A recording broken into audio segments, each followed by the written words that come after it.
성령 하나님 찬양드립니다. 성령 하나님 나를 만지소서.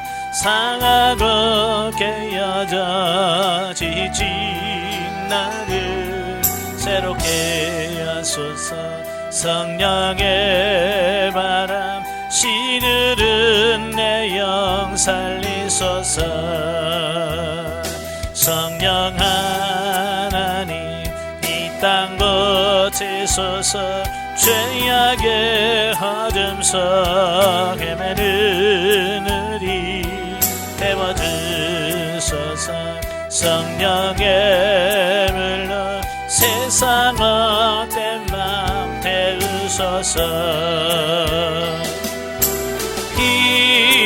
임하소서. 성령 하나님이시여 지금 이곳에 임하소서. 바람처럼 눈처럼 성령이여 임하소서.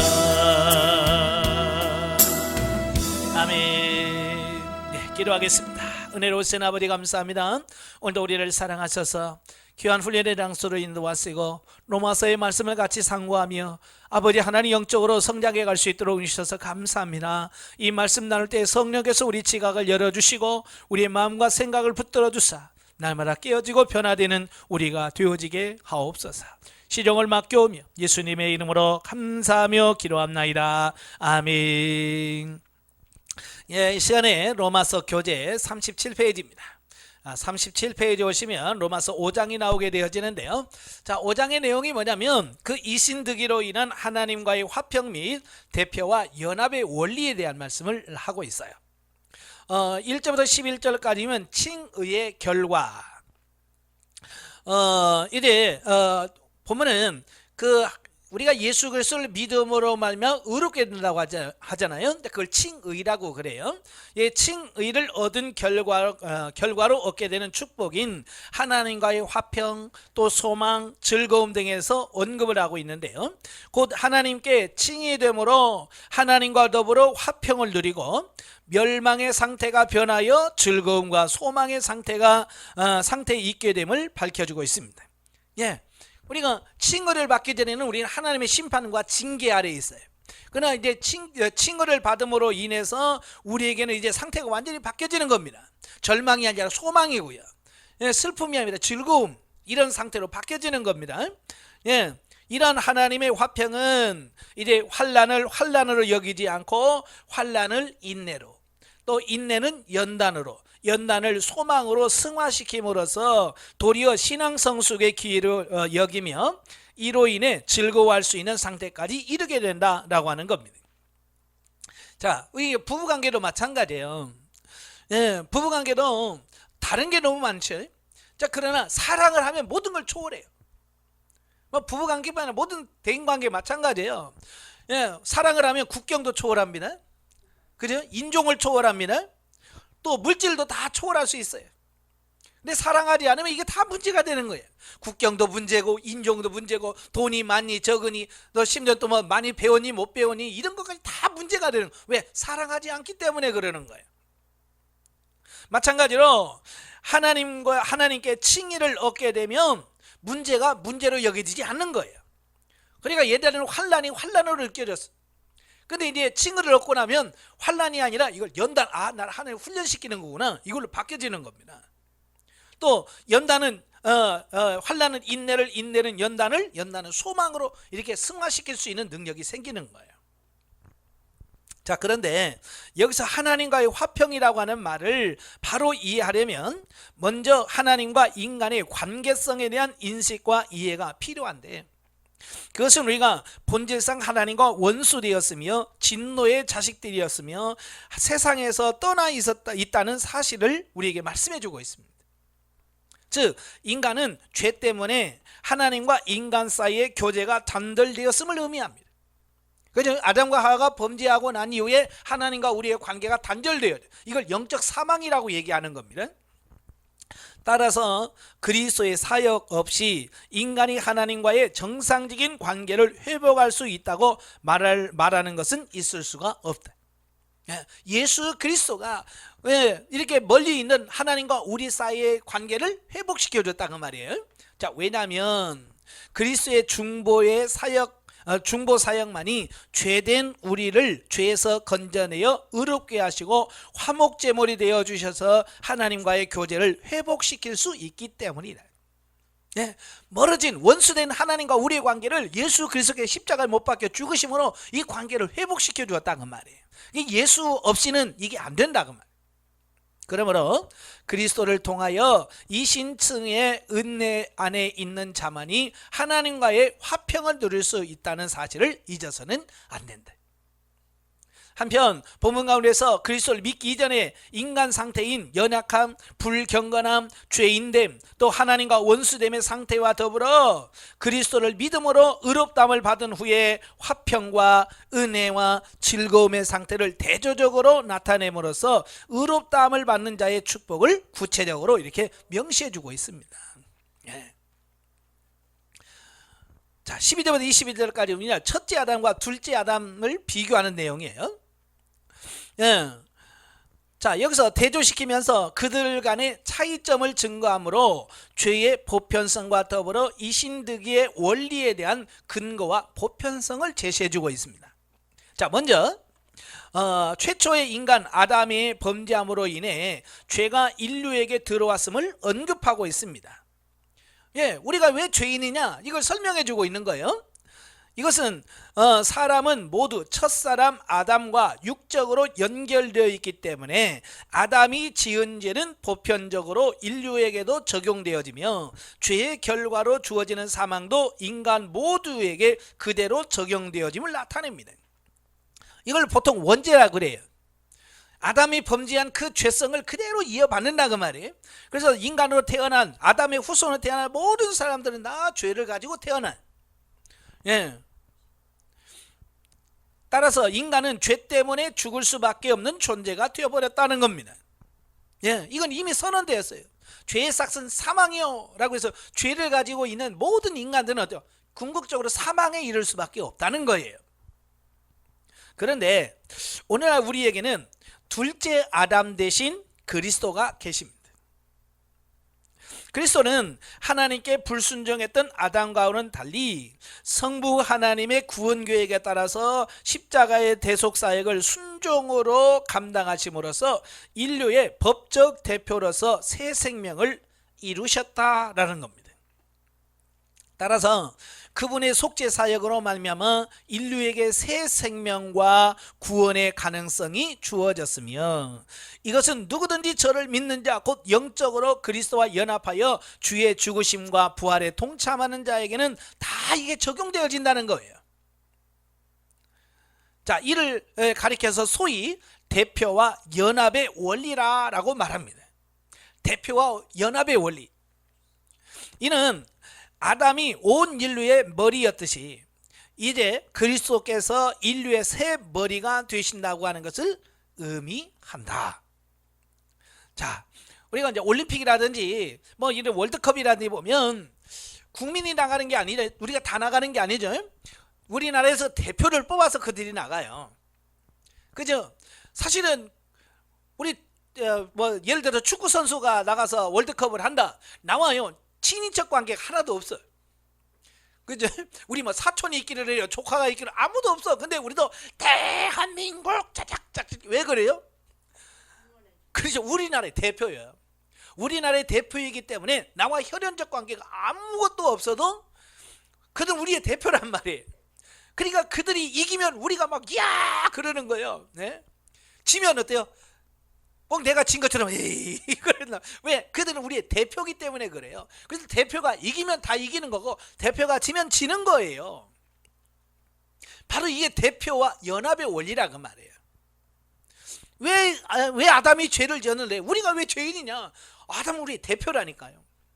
그래서 아담이 졌어. 그래서 죄인이 된 거야. 그러니까 그 모든 민족 그 후손들은 다 뭐예요? 죄인으로 태어나는 거예요. 그와 반대로 머리 대신 예수 그리스도가 승리하셨어요. 예. 예수 그리스도의 십자가에 승리하셨어요. 그러니까 예수님이 승리하니까 어때요? 이제 그 뒤를 믿는 모든 사람들이 다 승리의 삶을 사는 거예요. 왜? 그가 우리의 대표란 말이에요. 예. 이 원리를 아셔야 돼요. 이것은 또한 사망이 왕노를 하던 죄의 삶에서 벗어나 의로우신 그리스도와 연합함으로 우리 스스로 의의 왕노릇 할 수 있게 되었음을 나타냅니다. 예? 그러니까 국가대표가 승리하면 나도 이긴 거예요. 그러니까 같이 기뻐하는 겁니다. 우리 대표 되신 예수 그리스도가 승리하셨기 때문에 우리가 그 승리의 기쁨을 서로 나누는 겁니다. 한편 이러한 차이점을 더욱 분명히 하기 위해서 바울은 아담 이래에 주어졌던 율법의 역할을 다시 한번 여기서 설명합니다. 즉 율법으로는 구원을 얻을 수 없고, 율법으로는 구원에 이를 수 없다는 거예요. 단지 율법은 뭐냐? 자신이 죄인인 것을 자각합니다. 율법을 읽으면서 내가 죄인이구나, 내가 이렇게 살지 못했구나, 이걸 깨닫는 거예요. 그러니까 율법은 내가 스스로 죄인이라는 것을 깨달을 뿐이에요. 깨닫고 나서 거기서 끝나는 것이 아니라 내가 죄인임을 자각할 때 하나님의 은혜가 아니면 내가 안 되는구나, 하나님의 은혜가 아니면 내가 구원에 이를 수 없구나 라고 하는 것을 깨닫는다고 말해요. 깨달아요. 그래서 하나님 앞에 가서 하나님, 나는 죄인입니다, 나를 구원하소서 라고 할 수 있게 돼. 이 역할이 뭐냐? 율법이 하는 역할이라고 말해요. 자, 또한 율법이 없었던 시대에 살았던 모세 이전의 사람들도 다 죄 아래 있었음을 14절을 통해서 증거하고 있는데, 이는 율법이 없었을 때에는 죄가 죄로 여겨지지 않았을 뿐이지 아담으로부터 내려온 죄 자체가 없었던 것은 아니라는 것이다. 그러니까 율법이 없었을 때 그럼 죄가 없냐? 아니란 말이에요. 그냥 율법으로 죄라고 지명하지 않았기 때문에 그냥 죄가 아닌 것처럼 생각하지, 그것도 죄라는 말이에요. 쉽게 예를 들어서 이런 거예요. 우리가 보통 암에 걸렸다고 칩시다. 암에 걸렸어. 그래 병원에 가서 진단을 받아서 이게 암이요, 진짜 암이요, 암 몇 기요 라고 했을 때 그게 암 환자가 되는 거예요. 근데 대부분이 병원에 안 가요. 그걸 뭐라 그래요? 배가 아픈데 이거 암인가? 머리가 아픈데 뭐 암인가?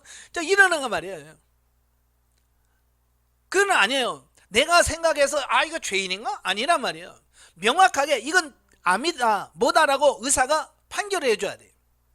바로 성령님께서 성경을 통해서 우리에게 율법을 통해서 너는 죄인이야 라고 지명해 준다는 말이에요. 그러니까 율법을 알아야 내가 확실히 죄인이구나 이걸 알 수 있는 겁니다. 자, 그러면 내가 암에 걸렸어. 근데 병원에 안 가. 그래서 의사로부터 내가 암이라고 하는 진단을 안 받았어. 그러면 내가 암이 아닌가요? 아니에요. 의사의 판단과 상관없이 내가 암에 걸렸을 때는 이미 나는 암 환자예요. 근데 공식적으로 너는 암 환자다 라고 그게 없는 거예요. 그러니까 다시 이렇게 말하면 내가 몰랐다고 해서 암이 아닌 게 아니라 내가 몰라도 암은 암이에요. 마찬가지로 내가 몰라도 죄는 죄라는 사실이에요. 이건 변함없는 거예요. 다시 말하면 우리가 율법을 알든 모르든 죄는 여전히 죄다. 자, 이걸 말씀해 주고 있습니다. 본문은 이상의 내용을 통해서 아담에 의해 죄와 사망 아래 놓였던 인류가 이제 그리스도로 말미암아 구원을 얻게 되었다는 진리를 여기서 증거하고 있습니다. 저와 여러분 모두가 다 죄인이에요. 그러나 예수 그리스도가 십자가에 못 박혀 죽으심으로 말미암아 우리를 의롭다라고 인쳐주셨어요. 그래서 우리가 구원을 얻게 된다라는 겁니다. 자, 영적 이해를 보죠.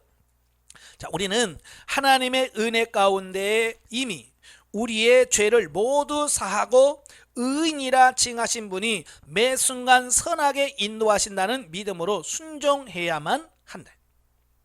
믿음이란 말로만 믿는다는 고백이 아니라 하나님께서 말씀하시고 약속하신 바를 성취하심을 믿고 행동으로 옮기는 것까지를 포함한다 그 말이에요. 아시겠죠? 근데 보통 사람들은 믿어, 나 안다니까, 나 믿어 라고 말만 한다 그 말이에요. 순종하는 삶까지 안 가. 그래서 야고보 선지자가 뭐라고 그래? 야고보 기자가 이건 죽은 믿음이다. 예, 행함이 없는 믿음은 죽은 믿음이다 라고 선언하고 있는 겁니다. 이 말은 뭐예요? 우리가 말로만 믿는다고 하지 말고 이제는 삶으로서 행위로서 그걸 증명해야 된다라고 하는 것을 우리가 말씀해 주고 있습니다. 아시겠죠? 예. 그다음에 6장으로 넘어가죠. 자, 6장은 뭐냐? 성화의 근거와 성화를 위한 실천적 권면에 대한 말씀이에요.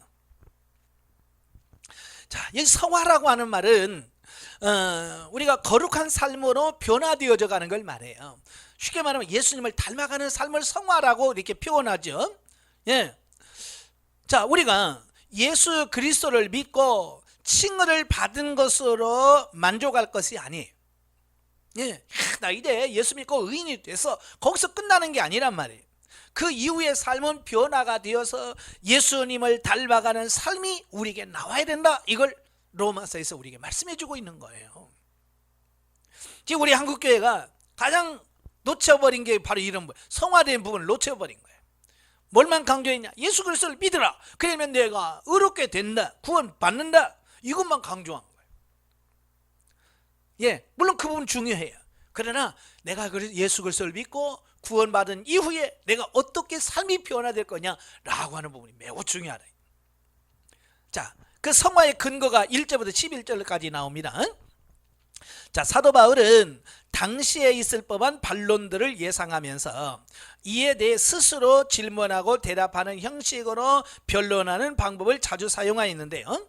자, 본문에도 은혜를 더하게 하려고 죄에 거하겠느냐라는 질문으로 시작합니다.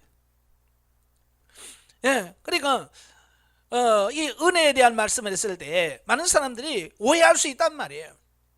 그 오해가 뭐냐? 예, 은혜를 더 받으려면 내가 죄를 더 지어야 되느냐라는 질문이에요. 바로 이제 그걸 알고 미리 사도 바울이 질문을 던져주는 겁니다. 사실 믿음으로 의를 얻고 은혜로 구원받는다는 구원론이 전파된 이후로 가장 크게 문제되었던 것이 뭐냐? 악으로 인하여 선이 부각됨으로 선을 이루기 위해서 악을 행할 수 있다는 것. 예. 내가 죄를 지을수록 하나님의 선이 나타나. 그럼 내가 죄를 많이 지어야 되나? 라는 거죠. 그게 아니라는 거예요. 근데 많은 사람은 오해를 하는 거예요. 이 말씀을. 또 하나는 뭐냐? 죄가 더한 곳에는 은혜가 더욱 넘친다는 주장을 곡해해서 더 많은 죄를 지어야 한다라고 하는 등의 비복음적이며 탈도덕적인 현상이 당시에 횡행하여 이신층의 가르침을 오히려 방종의 계기로 삼았던 고린도 교회 때문에 바울은 매우 난감하기도 했다 그 말이. 여러분, 죄인의 속성 중에 하나가 뭐예요? 하란 짓은 안 하고요, 하지 말란 짓은 하는 거예요. 그 애들 보면 그러잖아요. 그 뭐 한다고 하지 마 그러면 기어코 해요. 그러면 해라 그러면 안 해. 왜냐하면 그게 본질상 죄인이라는 특징 중에 하나거든요. 그럼 애기만 그런 거야? 어른도 똑같아. 어떻게 그렇게 하지 말란 짓만 골라서 하는지 몰라. 왜? 죄인이기 때문에 그렇다고 말이에요. 죄인이기 때문에. 그러니까 하나님께서 이렇게 말하면 그걸 고지것대로 이렇게 막 들어야 되는데 그걸 여기서 꽈배기처럼 꽈서 들어. 그러니까 은혜가 더한 곳에 죄가 더한 곳에 은혜가 많으니라. 그러니까 그럼 죄를 많이 지어야 은혜를 많이 받는구나. 죄 짓자. 이렇게 되는 거예요. 그 말이 아닌데. 그죠? 이게 죄인의 속성 중에 하나인 거예요. 사도 바울도 마찬가지예요. 이신층이 믿음으로 말미암아 너희가 의롭게 된다라고 하는 것을 가르치니까 뭐요? 그러면 죄를 져도 되는구나. 이제 오늘부터 자유야. 내 마음대로 살아. 라고 해서 자기 마음대로 사는 이런 문제가 발생했다라고 하는 겁니다. 그래서 이 부분에 대해서 사도 바울이 다시 설명해 주는 거예요. 그게 아니다. 그런 뜻이 아니야. 라고 분명하게 선언합니다. 자, 그러나 이와 같은 문제에 대하여 바울은 다음과 같이 확실한 해답을 제시해 줍니다. 곧 그리스도와 연합함으로 이미 죄에 대하여 죽은 자가 다시 죄를 쫓아 살 수는 없다는 것이다. 예, 내가 예수 그리스도를 믿고 구원받았다라고 하는 말은 뭐예요? 죄에 대해서 죽은 자라요. 여러분, 죽었다라고 하는 말은 뭐예요? 죽은 자는 아무 말이 없어요. 반응이 없어요. 그러니까 우리가 죄에 대하여 죽었다는 말은 뭐예요? 죄에 반응하지 않는 걸 말하는 거예요. 우린 지금 아직 죄에 살았어. 죄에 살았기 때문에 눈에 보이는 건 뭐예요? 눈이 죄가 끌려가. 그죠? 왜? 내가 아직 죄에 대해서 죽지 않고 죄에 대해서 살았기 때문에 그렇다고 말이에요. 근데 사도 바울은 뭐예요? 우리는 이미 죄에 대하여 죽었다. 죄에 대해 죽은 자가 어떻게 죄를 지을 수 있냐? 이 말을 하고 있는 거예요. 예를 들어서 죽은 사람, 수시라고 하지? 코에다가 솜 틀어 박고, 귀에다가 솜 틀어 막고, 입에다가 막 해서 틀어 막아요. 예. 왜요? 피가 나오면 안 되니까. 염할 때 코에다 막 솜 탁 틀어 막아요. 이거 구멍이랑 구멍은 다 막아. 근데 죽은 사람이 일어나, 야, 숨 막혀. 코 뚫어. 그래요? 아니요. 죽은 사람 말이 없어. 심지어 옷 갈아입힐 때 팔이 굳어가지고 뻣뻣하잖아요. 그러면 어때요? 강제로 막 바다닥 하면서 꺾어요. 살아있을 때 그렇게 꺾으면 난리 나겠죠. 근데 아무 대꾸도 없어. 왜? 죽었기 때문에. 이건 뭘 의미하느냐? 죄에 대한 그렇게 반응하지 않는 것이 진짜 세례받은 사람이요 구원받은 자다, 그 얘기를 하고 있는 거예요. 자, 이에 대한 예로서 바울은 당시 교회에서 시행되던 세례를 언급하고 있습니다. 왜냐하면 세례는 단순한 의식이 아니라 죄에서 벗어나 새 사람이 된다는 구속적 의미를 가지고 있기 때문에 그렇습니다. 그러므로 이미 세례를 받은 자는 죄에 대하여 죽는 것이 마땅하다는 거예요. 예. 근데 어느 날 말이에요. 세례 받았다. 어떻게 받았는데? 그냥 머리다 이렇게 찍어서 그냥 가대? 그리고 안 죽어. 그래서 여전히 죄에 대해서 살아있어요. 그러니까 이건 하나의 의식으로만 끝나버리는 거예요. 진짜 의식이 아니라 내가 죄에 대하여 죽는 이런 과정이 필요한데 그게 없어. 그러니까 뭐예요? 우리는 세례 의식만 치렀지 세례 받은 건 아닌 거예요. 왜? 여전히 죄에 대해서 살았기 때문에 그렇다, 그 말이에요. 죽어야 됩니다. 예, 죄에 대하여 죽어야 돼. 근데 왜 그렇게 반응을 잘하는지 몰라요. 조금만 기분 나쁘면 그냥 여기서 속에서 혈기가 푹 올라오지. 안 돼. 왜? 죄에 대해서 안 죽어. 죽으시길 바래. 그래서 사도 바울은 뭐라고 그래? 나는 날마다 죽노라. 자, 또한 같은 맥락에서 이제 그리스도의 부활로 인하여 죄로 인한 사망에서 벗어난 사람은 옛사람의 성품을 벗어버리고 의로서 살아야 함을 언급하고 있습니다. 이게 5절부터 11절이에요. 그러니까 우리는 세례받으면서 죽었습니다. 그래서 옛사람의 성품과 옛사람의 기질 그대로 살면 안 돼요. 근데 그대로 살아있는 게 문제란 말이에요. 그건 죽고 우리가 영으로서 새롭게 살아나야 돼. 이는 성도가 일평생 사는 동안 점진적으로 완전의 단계까지 이르러야 하는 성화의 과정으로서 앞으로 누가 언급한 그 단회적 사건인 칭의와는 구별되는 실천적 입장에서 중생된 자가 구해내야 하는 생활 원리라. 그러니까 우리 중생, 의롭다함을 받는 것은 인해요. 단회적인 거예요. 한 번에 끝나요. 그러나 이 성화는 일평생을 거쳐서 일어나는 게 뭐냐? 그게 성화란 말이에요. 아시겠죠?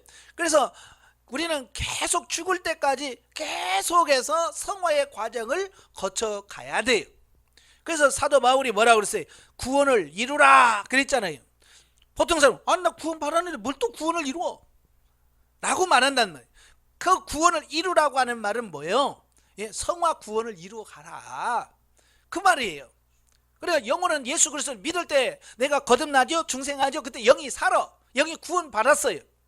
그걸로 끝나면 안 돼요. 영이 구원 받았으면 이제 성화의 구원이 계속해서 이루어져야 돼요. 근데 오늘날 이 한국교회가 이 성화 구원에 대한 부분을 놓쳐버린 거예요. 그러니까 교회 단위도 변화가 나타나는 거예요. 어찌 보면 더 악해. 예. 뭐 뉴스에 보니까 뭐 어떤 좀 교회에서 200억인가요? 예? 성도들한테 투자하라고 해가지고, 예? 200억을 가지고, 참나 그런 사람이 어디 있어? 이게 뭐야? 성화가 안 돼서 그래. 성화가. 우리는 거룩해져야 돼. 즉 죄로 물들은 옛사람은 아직도 지니고 있어서는 안 된다. 예, 옛 성품 그대로 가지고 있으면 안 돼. 이걸 철저하게 죽여줘야 돼. 그러므로 우리는 죄로 물들었던 옛 생각과 행동을 십자가에 못 박고 그리스도 안에서 날마다 새로워지며 영적으로 성숙해가는 삶을 살아야 할 것이다. 예? 그래서 바울이 뭐라고 그랬어요? 나는 날마다 죽노라. 예? 예, 죽어야 우리가 구원에 이를 수 있다. 그 말이에요. 그러면 12절부터 23절, 그러면 성화를 위한 성도의 자세 어떻게 해야 되느냐, 어떻게 해야 성화가 이루어지나, 이제 그런 부분이죠. 자, 본문은 성화를 위해 성도가 갖춰야 할 자세를 두 가지 비유로 설명해 주고 있습니다. 우리가 어떻게 거룩해질 수 있느냐, 첫 번째는 성화의 과정을 걸어가는 성도들의 자세를 새롭게 형성된 주종관계로 설명하면서 성도의 몸을 하나님께 의의 병기로 드리라고 권면하고 있습니다. 예, 이제 내가 거듭났으면 내 몸을 의의 병기로 하나님께 드리라는, 의의 병기라는 것은 싸우는, 예, 무기를 말해요. 칼이라든지 창이라든지 이런 걸 말합니다. 여러분, 병기라고 하는 것은, 칼이라고 하는 것은요, 누구의 손에 들려 있느냐에 따라서 달라져요. 그죠? 적의 손에 들려 있으면 내가 죽는 겁니다. 그죠? 이 병기가 내 손에 들려 있으면 적을 막고 적을 무찌를 수 있는 도구가 되는 거예요. 이게 누구 손에 달려 있느냐, 이게 중요한 거예요.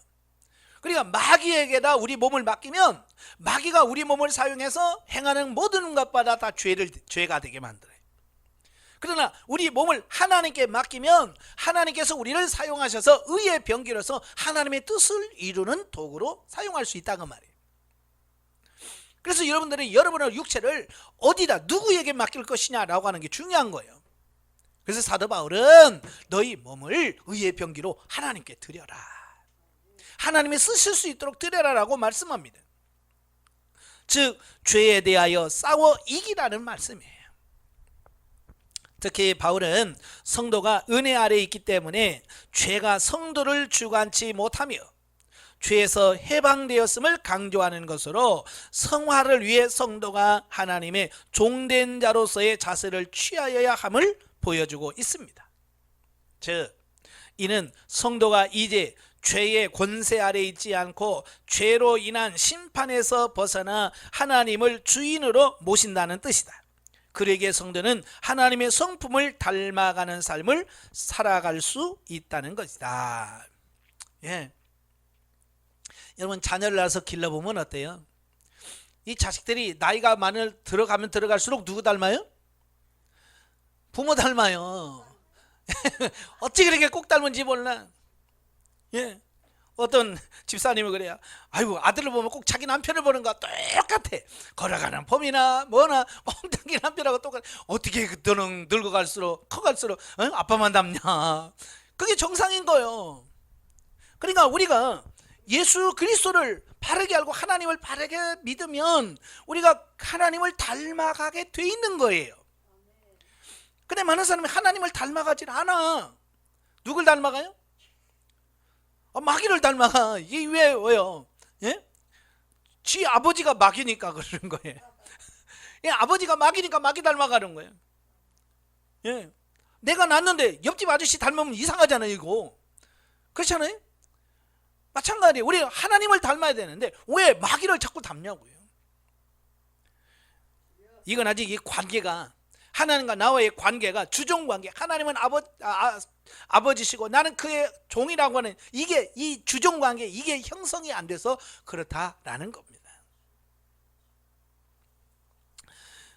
자, 혹자는 죄를 사하여 주시는 하나님의 은혜 아래에 있음을 핑계로 죄를 지어도 되지 않느냐라고 할지 모르지만 바울은 그에 대하여 단호히 부정합니다.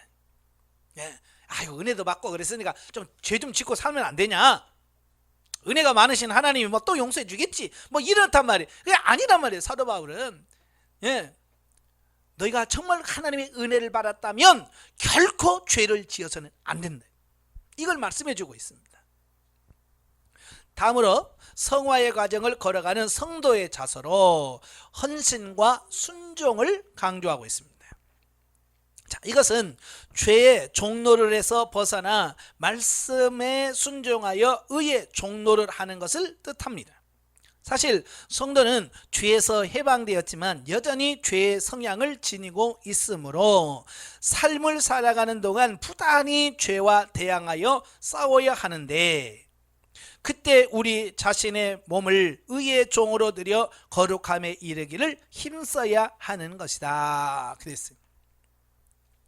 자, 이걸 놓치면 안 돼요. 내가 거듭났어요. 중생했어요. 그러나 나는 여전히 뭐요? 육체를 가지고 있고 육체의 죄성을 그대로 가지고 있더라는 겁니다.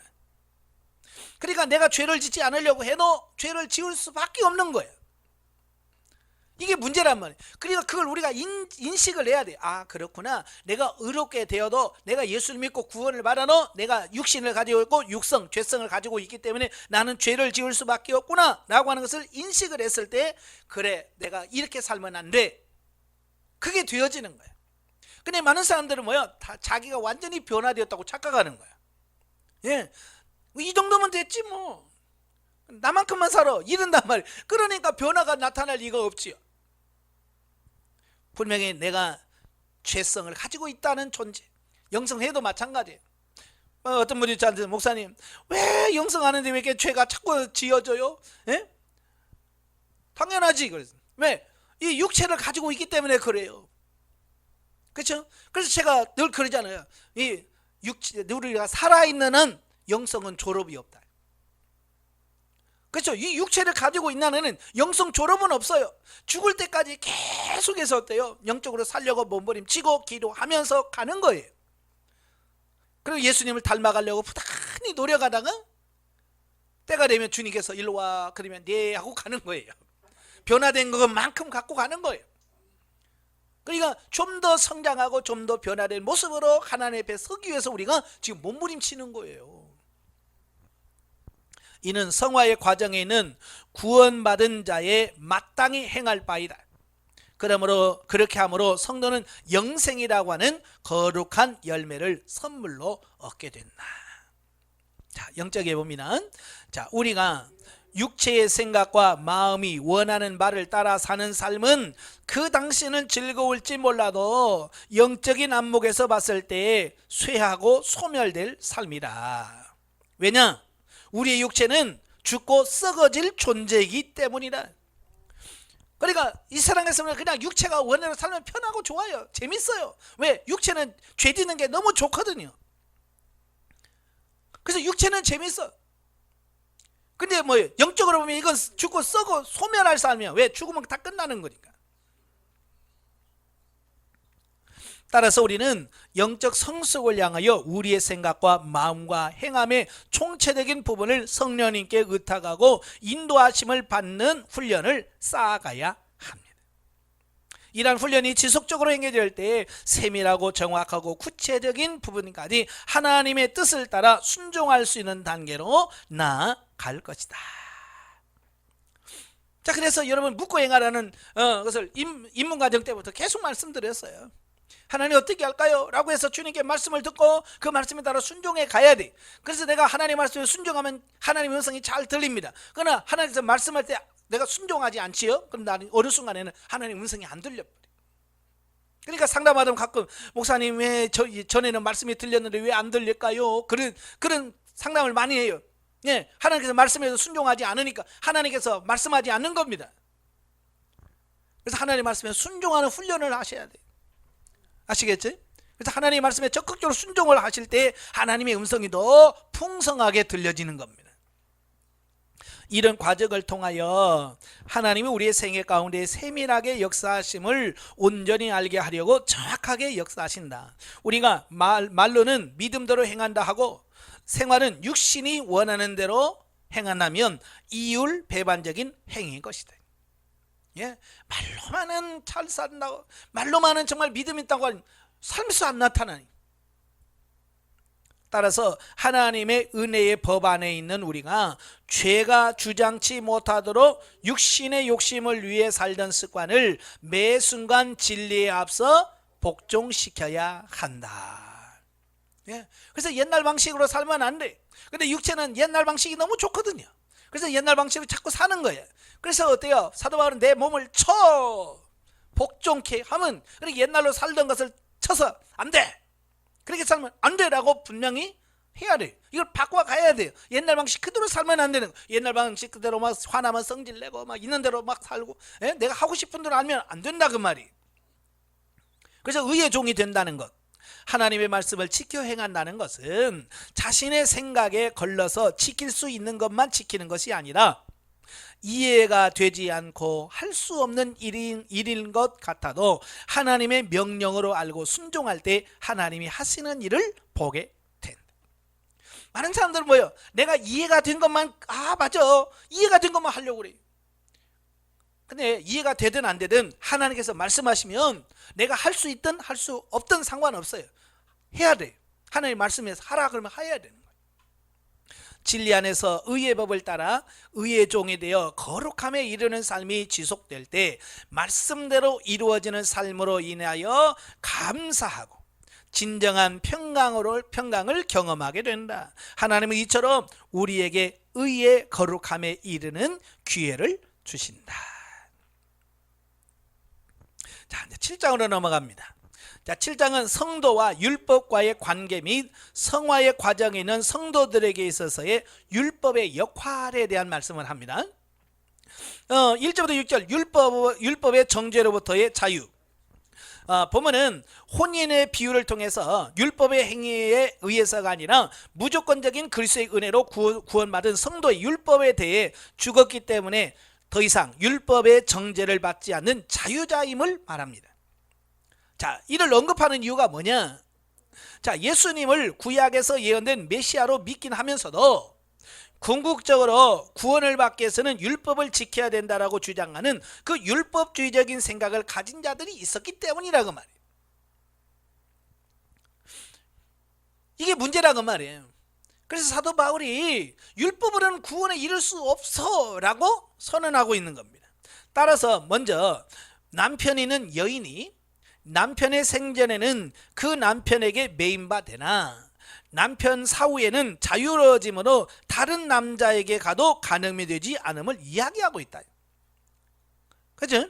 율법에 의하면 부부가 살아있을 때 다른 남자에게 가면 이건 간부가 되는 거예요. 그러나 남편을 사별했어요. 남편이 없어. 그래서 다른 사람과 재혼해도 이건 죄가 되지 않는다 그 말이에요. 율법에 어긋남이 없다 그 말이에요. 왜? 이미 전에 했던 남편이 죽었기 때문에. 자, 이는 죽음을 전제로 법적 구속력이 그 효력을 상실한 것처럼 성도 역시 그리스도의 대속으로 옛 남편인 율법에 대하여 죽은 자가 되므로 더 이상 율법 아래 있지 아니하고 하나님의 은혜 아래 있게 되었음을 설명하고자 한 것이다 라고 하는 겁니다. 예. 그러니까 남편이 죽으면 더 이상 매일 필요가 없는 거예요. 이 법적으로 이미 이제 법적 구속력에서 해방되는 겁니다. 곧 부활하신 그리스도와 새롭게 연합된 우리를 율법은 더 이상 다스리거나 정죄하지 못한다. 왜? 죽었기 때문에. 그러므로 성도는 율법 아래 있을 때는 죄로 인하여 사망의 열매를 맺었으나 이제 은혜의 새 생명의 거함으로 인해서 영의 새로운 것 곧 성령으로 말미암아 의의 열매를 맺게 된다. 자, 이 상에서 바울이 말하려고 하는 요지가 뭐냐? 성도가 그리스도의 대속을 통하여 율법에서 자유로워졌다. 예수 그리스도께서 십자가 못 박혀 죽으심으로 이제 우리는 자유함을 받게 돼요. 또 더 나아가 그리스도와 연합함으로 온전한 의의 열매를 맺게 된다라고 하는 것을 보게 됩니다. 그러니까 내 힘으로는 안 되지만 주님께 붙어 있으면 주님으로부터 이게 되어진다. 그래서 요한복음 15장에 보면 포도나무 비유에 대해서 가지가 줄기에 붙어 있으면 저가 많은 열매를 맺고 떨어져 나가면 죽는다. 그래서 저와 여러분이 그리스도께 붙어 있는 관계가 중요하다. 그 다음에 7절부터 13절까지 보면 뭐냐, 죄를 깨닫게 하는 율법. 보면은 율법의 역할과 성격에 대해서 설명하고 있어요. 자, 이는 성도가 율법의 정죄에서 벗어났다고 해서 자칫 율법이 악한 것으로 이해하며 궁극적으로는 율법을 주신 하나님까지도 불의하게 생각하는 자들의 잘못된 생각들을 시정하기 위해서 주셨다라고 하는 겁니다. 이게 무슨 말이냐, 이래 율법에서 자유롭다라고 말하니까 그러면 율법은 필요 없는 거구나. 그래서 율법을 완전히 무시해버리는 이런 성향이 나오는데, 사도 바울은 그가 아니라는 것을 또 말씀해 주고 있어요. 사실 율법 자체는 결코 악한 것이 아니에요. 그것은 도리어 우리를 거룩한 삶으로 인도하기 위해서 하나님께서 마련하신 선한 것이라고. 율법에 대한 오해를 가지면 안 돼요. 많은 사람이 율법 말만 들어도 에이구, 율법을 막 싫어해요. 아니요, 율법은요, 우리를 예수 그리스도를 닮아가게 하는 데 있어서 굉장히 유익한 것이 율법이거든요. 즉 율법은 피조물인 인간이 하나님 앞에서 반드시 행하여야 할 선이 무엇인지, 또 금해야 할 악이 무엇인지를 알도록 하기 위해서 하나님께서 주어진 것이다. 그러니까 아까도 말한 것처럼 율법이 없으면 이걸 알 수가 없는 거예요. 따라서 율법은 결코 악한 것이 아니며 오히려 인간들로 하여금 죄를 깨닫게 해줌과 동시에 자신들이 죄 때문에 하나님의 심판을 받을 수밖에 없는 처지에 있다는 사실을 깨닫게 해주어서 궁극적으로 하나님에 의한 구원의 절대 필요성을 알게 해준다는 면에서 율법은 절대 의로운 것이다. 자, 실로 율법이 없었다면 인간은 죄를 죄로 알지 못했을 것이라는 겁니다. 그러나 사실은 한 가지 예로 사도 바울은 가장 근본적이고 내면적인 죄인 탐심을 말하고 있습니다. 곧 율법에서 탐심이 죄임을 말하지 않았다면 인간은 탐심 자체가 죄인지도 깨닫지 못했을 것이라는 것이에요. 그러니까 탐심은 죄다. 그러니까 욕심내고 탐심내는 게 그게 죄구나, 이걸 알 수 있는 거야. 왜? 성경에 말하고 있으니까. 이제 그걸 모르면 많은 사람이 욕심을 부리면서 그게 죄인 줄 모르는 겁니다. 그죠? 자, 오늘날에도 마찬가지예요. 성경을 모르는 사람들은 자기가 막 죄를 지어요. 죄를 지면서도 그들은 율법 성경을 모르기 때문에 그게 죄인 줄 모르는 거예요. 심지어 그게 죄라 그러죠. 이게 뭔 죄냐 그러는 거예요. 예를 들어서 이런 거예요. 아마 하나님을 모르는 사람이 우상 숭배합니다. 절간에 가서 막 비나이다 그러면 그건 죄야. 그러면 그 사람 뭐라고 그래? 그게 무슨 죄야? 이게 신앙이지, 내 믿음이야. 왜냐하면 그들은 율법을 모르기 때문에 죄를 죄로 인식을 하지 못하는 거예요. 오늘도 마찬가지예요. 성경을 모르면, 율법을 모르면 그게 죄인 줄 모른다는 겁니다. 그래서 도리어 큰 소리 치는 거예요. 왜? 죄를 모르니까. 따라서 율법은 그의 역할상, 율법의 역할이 뭐냐? 죄와 그 결과인 죽음을 알려주는 것이다. 그러니까 어떤 행동하면 율법이, 성경이 그건 죄야, 이게 죄구나 깨달아. 그 다음 뭐예요? 너 죄를 지었으니까 너 결과는 죽음이야, 사망이야 라고 하는 것을 이 율법이 가르쳐 주는 거예요. 율법 자체가 죄이거나 악한 것이 결코 아니래. 다시 말해서 문제는 율법 자체에 있는 것이 아니라 죄를 행하는 인간의 사악한 본성에 있음을 바울이 지적하고 있다라고 하는 겁니다. 그러니까 이 사악한 죄성을 가지고 있는 인간들이 자꾸 이 죄가, 율법이 자기를 너 죄야, 너 그 죄인, 그건 죄라고 하는 것을 자꾸 지적해내니까 귀찮은 거예요. 그러니까 어때요? 그냥 율법 자체를 폐기시켜버리는 거예요. 왜? 양심에 자꾸 찔리니까. 그래서 죄인일수록 이 율법을 멀리하고 포기하는 겁니다. 자, 여러분, 율법을 폐기하면 안 됩니다. 율법을 지켜야 되는 거예요. 자, 여기서 주목해야 될 것은 뭐냐? 율법은 죄인에게 죄를 죄로 깨닫게 한다. 그래서 율법을 모르면 죄인 줄 몰라요. 또한 그 결과 하나님의 심판이 있음을 알게 하고, 결과적으로 죄인들이 구원의 절대 필요성을 깨달아 그리스도에게로 나오게 한다는 점에서 매우 중요한 것이지만, 그 역할상 율법 자체가 인간에게 구원을 가져다 주지는 못한다는 면에서는 제한적인 성격을 갖는 것이다. 이게 중요한 거예요. 율법 자체는 선하고 좋은 거예요. 그러나 그 율법 자체로는 우리를 구원시키지는 못해. 이게 율법의 한계성이라 그 말이에요. 아시겠죠? 이와 같은 제한성 때문에 바울은 율법을 뭐라고 하냐? 초등교사. 옛날 개역 성경에는 몽학선생이라든, 몽학선생. 아주 기초적인 것만 가르쳐주고 더 이상 자기 역할을 끝내는 이런 단계적인 선생, 스승을 초등교사라고 하거든요. 우리도 그러잖아요. 옛날은 국민학교제, 지금은 초등학교제. 초등학교 들어가 그러면 선생님이 막 가르칩니다. 가르친 다음에 초등학교 6학년을 졸업하면, 야, 나도 같이 중학교 갈래. 그래요? 아니요. 초등경에서 빛나는 졸업장을 다 치는, 그러면서 졸업들 잘 가라, 이제 중학교에서 잘해. 안 가. 왜냐면 초등학교 교사는 초등학교 시절만 역할을 감당해 줄 뿐이지. 중학교는 들어가면 누가 가르쳐요? 중학교 선생님 기다려. 그러니까 초등교사라는 거는 뭐냐, 자기 역할까지만 딱 거기까지만 하고 더 이상 빠이빠이 하는 거예요. 율법도 마찬가지예요. 내가 죄인 걸 깨닫고, 그래서 죄인이면 너는 하나님의 심판을 받아. 그럼 어떻게 하지? 너 예수 그리스도를 믿어야 돼. 거기까지 가는 게 율법이에요.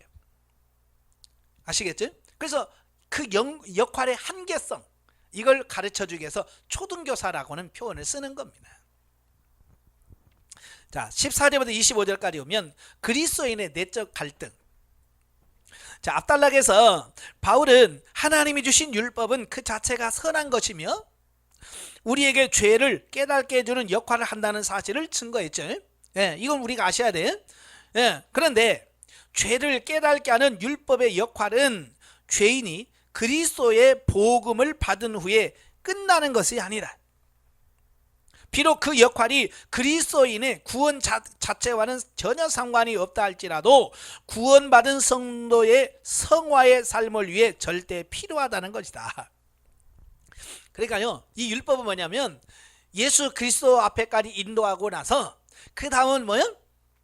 이제 그리스도가 그를 의롭게 만들어주는 역할을 하고 그를 구원을 시켜줍니다. 그러면 구원받고 난 이후 성화의 작업을 할 때, 우리가 예수 그리스도를 닮아가고 거룩하게 변화될 때에 반드시 필요한 게 뭐냐? 그게 율법이라 그 말이에요. 그러니까 구원 받았으니까 난 율법하고 상관없어가 아니에요. 내가 이제 구원 받았어요. 그러면 내가 이제 구원 받은 자로서 하나님의 자녀롭게 살 때에 필요한 게 뭐냐? 율법이라 그 말이에요.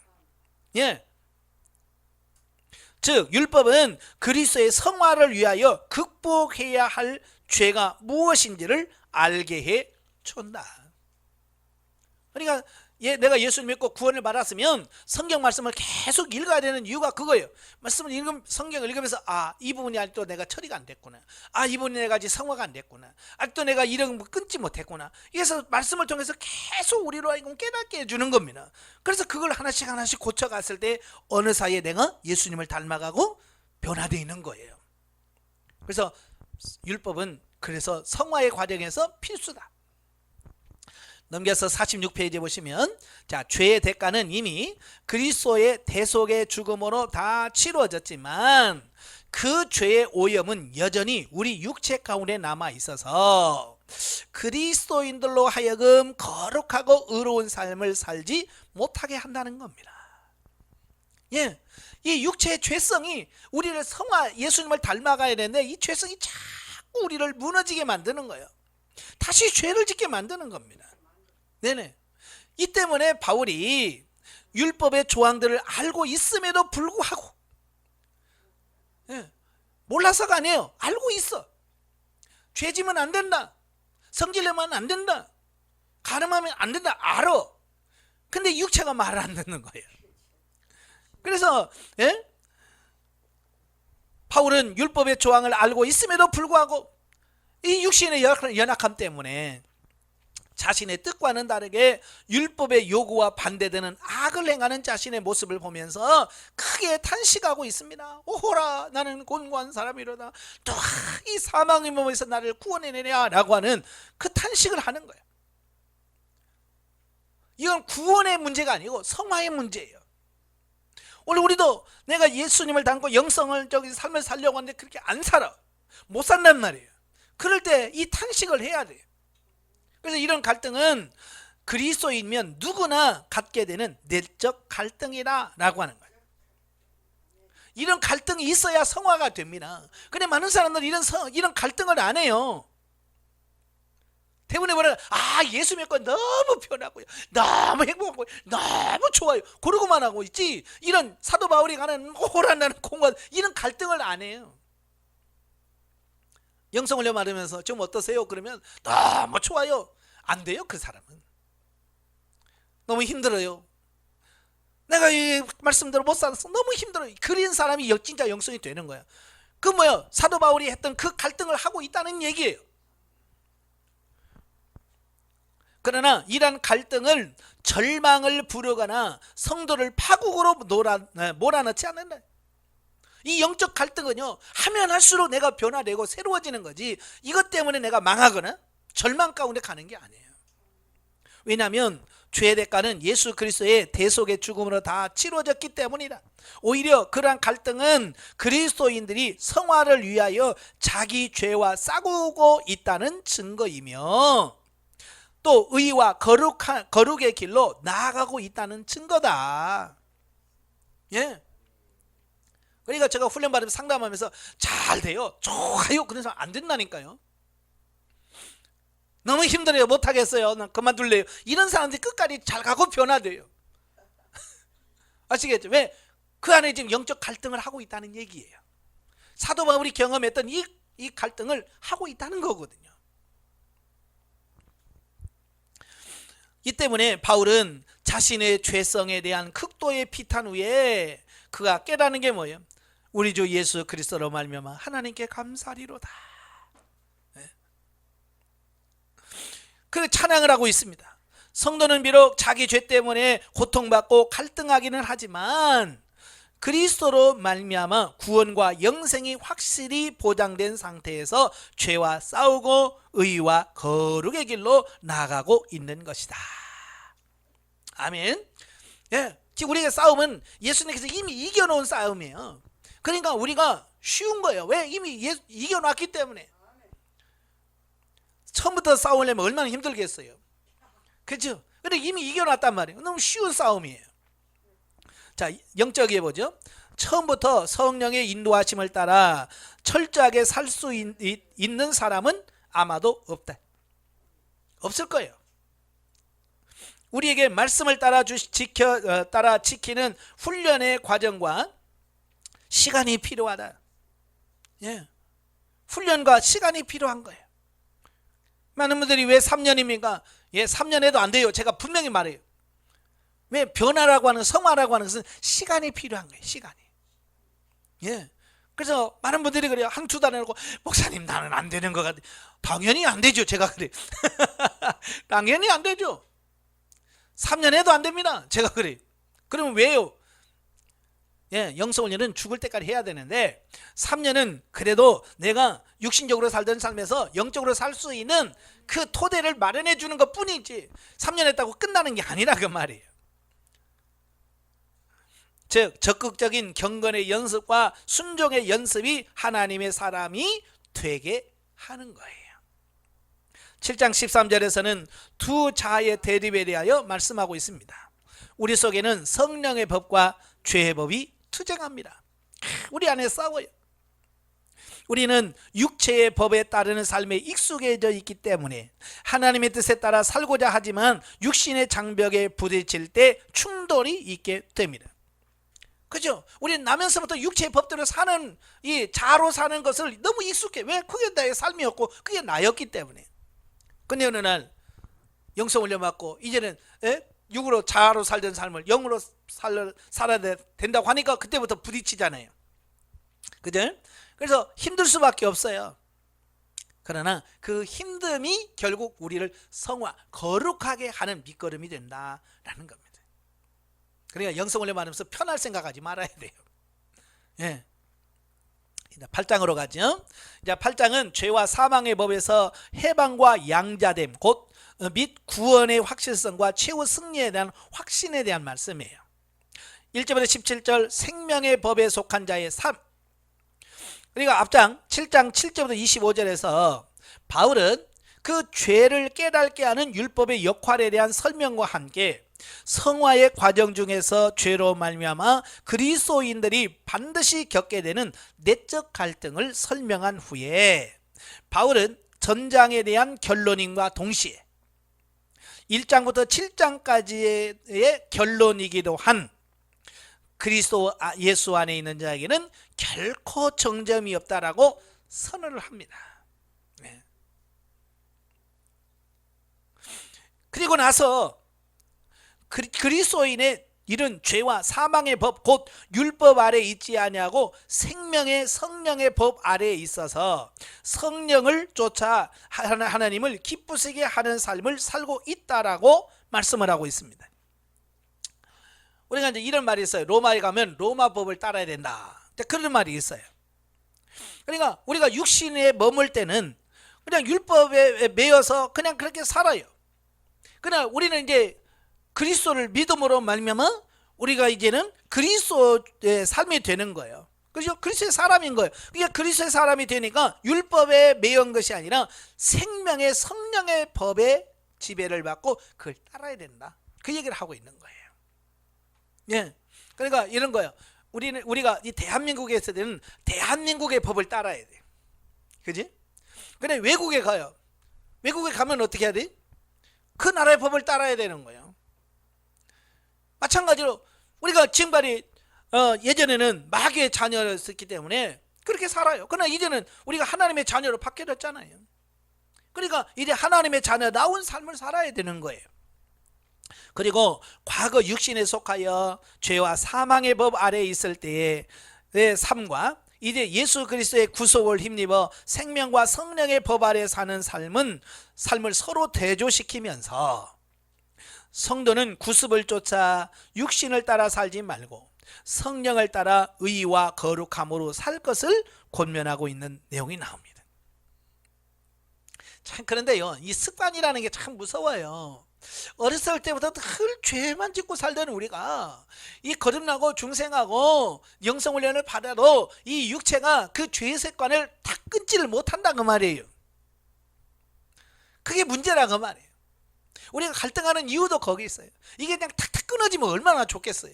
그죠? 오늘부터 욕심 없어, 욕심 끝. 그러면 욕심 없으면 얼마나 좋아요. 그런데 또 보면 또 욕심이 생겨. 견물생심이라고 뭘 보면 또 욕심이 생기고. 자, 그렇다는 말이에요. 그래서 끊임없이 이걸 어떻게 해야 돼요? 끊어가는 작업을 해가야 된다. 언제까지요? 죽을 때까지 하는 거예요. 죽을 때까지. 많은 분들이 젊었을 때는 그래 잘해요. 근데 나이 들어가고 이 노욕이라고 하지. 늙어서 욕심내면 이건 진짜 어떻게 할 수가 없어요. 그 내일 모레 죽을 건데도 그냥 그 돈 욕심 많아가지고요. 죽으면 그거 아무것도 아닌데. 근데 문제는 뭐냐면 젊을 때는 다 나는 아이고 늙어서도 나는 깨끗하고 이렇게 할 거야 라고 다 그렇게 생각을 해요. 아니면 늙어서 나 욕심 세워야지. 그런 사람 있어요 없어요? 아무도 없어. 그런데 나이가 들어가면서 그렇게 돼버린다 그 말이에요.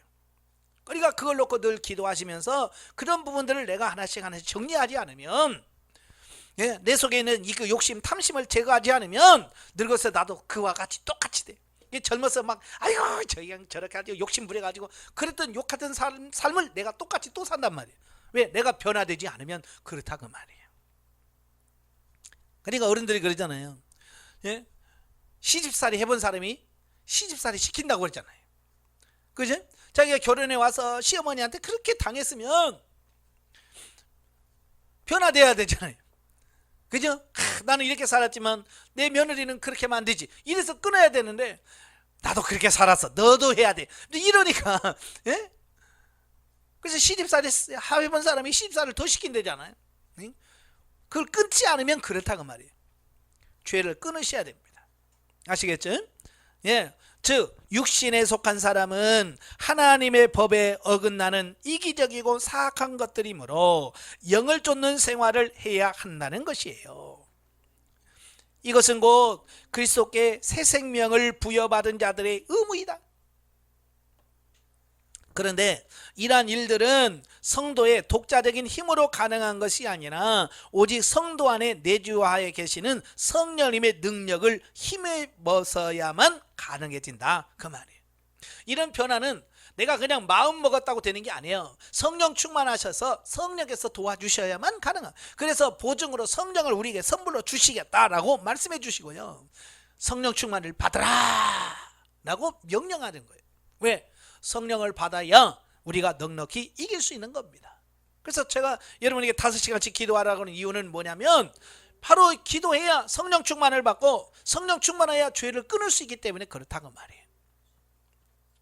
자, 한편 육신을 죽이고 성령을 쫓아 사는 삶을 살고자 할 때 성도는 여전히 육체 가운데 살고 있을 뿐만 아니라 공중 권세자인 사단의 지배에 있는 이 세상에 살고 있기 때문에 많은 고난과 고통을 받게 된다. 예, 우리가 세상에 살면서 고난받는 이유가 그런 거예요. 예, 여전히 우리는 변화됐지만 육체 가운데 살고 있고, 여전히 세상에는 아직도 공중 권세자인 사단의 권세가 우리를 잡고 있기 때문에 우리가 여전히 고난을 받게 된다고 말이에요. 그러할지라도 성도가 힘써 성령을 쫓아 사는 삶을 살아야 할 것은 육신의 죄 때문에 예수 그리스도에게 빚진 자이며, 또 성령께서 증거하는 바와 같이 성도는 천국의 기업을 상속받을 하나님의 양자로서 그에게 합당한 삶을 살아야 하기 때문이다, 그 말이에요. 힘들다고 해서 포기할 것이 아니라 힘들어도 우리는 해야만 된다. 자, 그걸 말씀해 주고 있는 겁니다. 또 그렇게 사는 것이 힘들고 고통스러울지라도 예수 그리스도와 함께 영광을 받기 위해서는 그러한 고난에 동참하는 자세가 절대 요청됨을 바울은 역설하고 있습니다. 이게 세상에는 공짜가 없어. 그냥 저절로 되는 거 없습니다. 내가 한 만큼 되는 거예요. 예, 운동도 힘들죠. 그죠? 운동도 쉬운 게 아니에요. 그래서 힘들지만 해야 내 몸이 건강을 얻는 거예요. 대부분의 많은 사람은 운동의 필요성을 다 알아. 운동해야 되는데 말은 해. 근데 귀찮으니까 안 하는 거예요. 그렇죠? 우리도 맞아요. 기도해야 되는데 맨날 이만희로 기도해야 되는데 뭐예요? 안 하면 아무 소용없지요. 움직여야 돼요. 예. 그렇다고 등짝을 벗겨낼 수도 없고. 예. 그거 같아. 우리 해야 돼요. 예? 이기셔야 돼요. 예. 그래서 내가 고난 받은 것만큼 영광에 참여할 수 있는 거예요. 그래서 예, 고난에 동참하셔야 돼요. 예, 고생하셔야 돼요. 고생을 해야 돼요. 예, 고난 받을 각오하고 하셔야 돼요. 그 다음에 18장 30절 보면 현재의 고난과 장래의 영광에 대한 말씀입니다. 자, 보면은 그리스도의 구속의 은혜를 힘입어 구원받은 성도가 육체의 소욕을 억제하고 성령이 원하시는 삶을 사는 구원의 현재 시점과 더불어 장래 그리스도의 재림 이후 성도가 누릴 영광에 대하여 언급함으로써 미래 시점에 성취될 몸의 구속을 포함한 완전한 구원과 성도의 궁극적 승리에 대하여 말씀을 하고 있습니다. 예, 지금은 우리가 지금 영혼 구원에 목표를 두고 있잖아요. 그죠? 영혼 구원, 그러다 보니까 죽어서 내가 영혼이 천국만 가면 돼 라고 거기에 멈춘단 말이에요. 근데 성경은 영혼 구원에만 있는 것이 아니라 영과 혼과 몸 전인이 구원받기를 원한다. 이게 성경이 우리에게 말씀하는 거예요. 그래서 우리가 혼의 구원이 이루어져야 되고 우리의 몸의 구원까지 이루어가야 돼.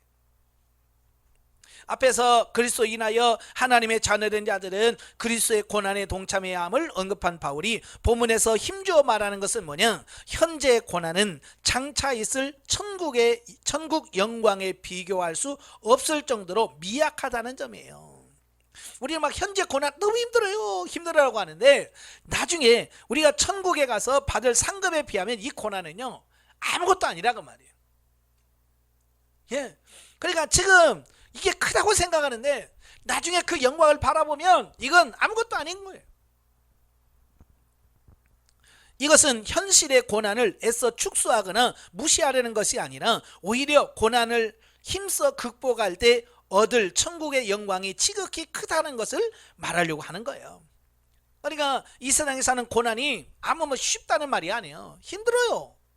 예, 힘들어요. 그건 사실입니다. 그러나 그 힘들기 때문에 뭐요? 그만큼의 그 이상의 영광이 우리에게 주어지기 때문에 그 과정을 통과해라. 자, 그 얘기를 하고 있는 거예요. 우리가 올림픽이라든 이런 할 때 보면 그 선수들이 그걸 그 훈련을 하잖아요. 그 극한 훈련을 다 받아. 왜? 금메달 딸 때 그 모든 지금까지 고난과 역경과 훈련받은 것을 다 보상을 받기 때문에 그래요. 그죠? 금메달이라고 하는 딱 되면 지금까지 내가 훈련한 그 고난을 다 보상을 받는 겁니다. 그래서 우리나라도 그렇잖아요. 금메달 따고 오면 연금 주지요. 예? 예? 명예도 있잖아요. 가서 금메달 리스트라고, 예? 쫙 어디를 가든지 인정받잖아요. 왜? 그가 그렇게 고생했기 때문에 거기에 대한 보상인 거예요. 오늘 우리도 마찬가지예요. 우리가 예수 믿으면서 이 땅에서 고난을 받아야 천국에 가서 영광이 있는 거지. 이 땅에서 너무 편하게 살면 천국에서 받을 게 없어요. 그래서 예, 이 땅에서 고생을 해야 돼요. 아시겠죠? 자, 그런데 본문에 나타나는 것처럼 신자들만 그러한 영광에 대하여 소망하는 것이 아니라 피조물까지도 그리스도와 성도들의 영광의 날을 고대하고 있다는 겁니다. 자, 그것은 뭐냐? 하나님의 원대한 구속 계획 속에는 인간뿐만 아니라 이 피조, 하나님이 창조한 모든 창조 세계가 다 포함되어 있다라고 하는 거예요. 예, 그러니까 이란 사실은 성경 전체를 통하여 암시하고 있는데요. 곧 인간의 타락으로 인한 저주는 인간의 지배하에 있던 만물에 대한 저주로 순식간에 확산되어지면서 창세기에 시작된 땅에 대한 저주는 요한계시록 22장에서 마침내 완전히 회복되어질 것을 나타내고 있습니다. 그러니까요, 이 피조물들은요, 괜히 우리 인간의 죄 때문에 덤터기 쓴 거예요. 뭐 사자가 죄를 지었어요? 토끼가 죄를 지었어요? 아니요. 인간이 죄를 지었어. 인간의 모든 피조의 대표란 말이에요. 그 인간의 대표가 죄를 지으니까 뭐예요? 이 피조 세계까지 다 고통 속에 있는 겁니다. 저는 이제 TV에서 그 동물의 왕국을 자주 가끔 봤는데요. 거기 보면요, 예, 그 사자에게 막 쫓겨가는 사슴이 헐렁헐렁 헐떡헐떡 뛰어가면서 뭐라고 할까요? 하나님, 빨리 종말이 와야 되는데요. 그렇잖아요. 사자는 좋겠어요? 그걸 따라가서 잡아서 그걸 먹어야 타니까 따라가면서 아이고 하나님 빨리 오세요. 예수님 빨리 와요. 나 힘들어 죽겠어요. 그러고 있는 거예요. 왜냐하면 그 주님이 나라는 그 나라는 뭐예요? 예? 사자들이 소와 풀을 뜯고 독사굴에 손을 넣어도 물지 아니하고 늑대와 이 양이 같이 먹고 뛰노는 이런 세계가 이 피조물, 하나님의 나라거든요. 그러니까 이 사자는 사자대로, 소는 소대로, 쥐는 쥐대로, 고양이는 고양이대로, 아이고 너무 힘들어요. 그러면서 기도하고 있는 거야. 주님이 빨리 오기를. 예. 그러므로 그때, 즉 그리스도의 재림 때에는 인간과 마찬가지로 피조물도 저주의 상태에서 벗어나 태초 하나님의 창조 목적을 완전히 이루게 될 거다. 예? 주님의 재림하여 이 지상이 완전히 새롭게 변화되어야 완성이 된다는 겁니다. 자, 실로 그리스도의 재림의 날은 우리의 썩을 육체가 그리스도의 영광에 동참하는 영광스러운 몸으로 변화되는 날입니다. 그래서 우리가 죽어서 영이 낙원에 가잖아요. 그죠? 낙원에서 있다가 예수님 공중에 재림하실 때 같이 구름 타고 이 땅에 옵니다. 그러면 이 땅에서 죽어서 썩어졌던 육체가 부활합니다. 그래서 이 부활한 육체와 하늘에서 있는 영이 만나요. 그래서 하나가 됩니다. 합쳐져서 하나가 돼요. 그래서 부활체가 되는 겁니다. 아시겠죠? 예. 또 영육이 합하는 구속사역의 최종 성취의 날이 바로 예수님의 재림의 날이에요. 그래서 우리가 재림을 그렇게 사모하는 겁니다. 그리고 그날이 도래할 때까지 피조물과 인간은 단지 대망할 뿐이나 성령께서는 그날을 소망하며 기다리는 우리를 위하여 말할 수 없는 탄식으로 친히 간구하심으로 우리가 그날까지 견디며 이길 수 있도록 도와주십니다. 예. 성령은 이 모든 걸 다 알고 있기 때문에 안타까운 거예요. 우리도. 그래서 우리가 힘들어할 때 성령께서 말할 수 없는 탄식으로 우리를 돕는 거예요. 힘내라, 양권사 힘내, 김집사 힘내, 화이팅 하면서 성령께서 여러분이 힘들어할 때마다 옆에서 도와주시고, 알죠? 도와주신단 말이에요. 아시겠지? 한편 성도의 구원은 태초 성부 하나님의 구속 계획에 따라서 절대 변개치 않는다. 그 계획대로 하나님은 우리를 부르셨고 성령의 능력으로 우리로 하여금 응답하게 하셔서 의롭다 칭해 주셨다. 그리고 종국에는 우리의 육체까지 구속하시는 영화를 허락하시는 것이다. 이게 하나님께서 이루려고 하시는 구속사인 거예요. 오늘도 예수님께서, 하나님께서 이걸 이루시려고 오늘도 지금 역사하고 계시다는 겁니다. 자, 31절에서 39절까지면 최후 승리의 확신. 자, 보면은요, 성경 66권 중에서 가장 직접적으로 그리고 또 포괄적으로 인간 구원의 원리를 제시한 책으로서 성경 중에 금강석으로 불리는 본서 중에서도 또 가장 핵심되는 황금장인 본장의 결론, 인간 구원의 가장 결정적인 근거요, 원동력이요, 확실한 보증이 되는 하나님의 절대 사랑과 그로 인한 성도의 궁극적인 승리에 대한 환희의 찬가다. 우리가 이제 로마서를 성경의 보석이라 이렇게 말합니다. 성경 말씀이 전부 다 보석 같은 말씀이지만 그 말씀 중에서도 이 로마서는 정말로 금왕석같이 반짝반짝 빛나는 그런 말씀이다 라고 말씀해 주고 있습니다. 예. 거기서 뭐예요? 우리 구원에 대한 확증, 예, 확실한 하나님의 사랑을 우리에게 증명해 주고 있습니다. 그래서 그리스도의 사랑에서 끊을 자가 없다. 예, 그리스도로 말미암아 우리는 승리한다라고 하는 말을 선포하고 있는 거예요. 그리고 오늘날로 신앙생활하면서 너무 힘들어요, 피곤해요, 이런 사람들한테 오늘 말씀은 희망과 소망을 주는 거죠. 바울이 본문에서 이렇듯 성도의 궁극적인 승리를 확신할 수 있는 것은 다음과 같은 이유다. 첫째, 자신의 독생자까지 희생하시면서 성도를 살리신 하나님께서 성도가 영광의 자리에 서도록 능력을 주시고 계시다는 겁니다. 예. 얼마나 사랑했으면 독생자 외아들을 희생시키면서 살리셨을까요? 그 하나님의 사랑이 이걸 이룰 거라는 겁니다. 두 번째는 그 하나님께서 성도를 의롭다 칭하셨고, 셋째는 중보자 되신 예수 그리스도가 성도를 위하여 변호하고 계시기 때문이다. 그러니까 지금 성삼위 하나님께서 저와 여러분을 붙들어 주시고 이끌어 주시고 인도해 주시고 이걸 하시기 때문에 이런 확신을 가질 수 있다. 이제 그 얘기를 하고 있는 거예요. 우리가 잘나서 우리 힘이 능력이 있어서 되는 게 아니고 바로 삼위 하나님의 은혜, 능력이 있기 때문에 가능하다 그 말이에요. 따라서 아무도 성도를 대적할 수 없다. 더 나아가 이 세상의 어떤 악한 권세나 위협의 세력도 그리스도 안에서 성도를 사랑하시는 하나님의 사랑을 결코 끊을 수 없으며, 그러한 하나님의 사랑으로 인해 궁극적인 승리를 얻게 될 것을 바울은 확신 있게 노래한 것이다. 실제로 끔찍한 박해 아래에 있었던 초대교회의 성도들은 이런 하나님의 사랑을 생각하며 모든 고통을 인내하며 승리할 수 있었다. 예, 참 우리는 편하게 신앙생활합니다.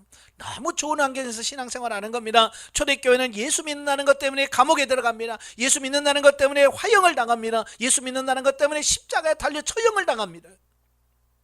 그래도 그들은 그 죽음의 위기 앞에서 끝까지 믿음을 지킬 수 있었던 것은 바로 사도 바울이 말한 이런 확신을 갖고 있었기 때문에 그렇게 되어지더라 그 말이에요.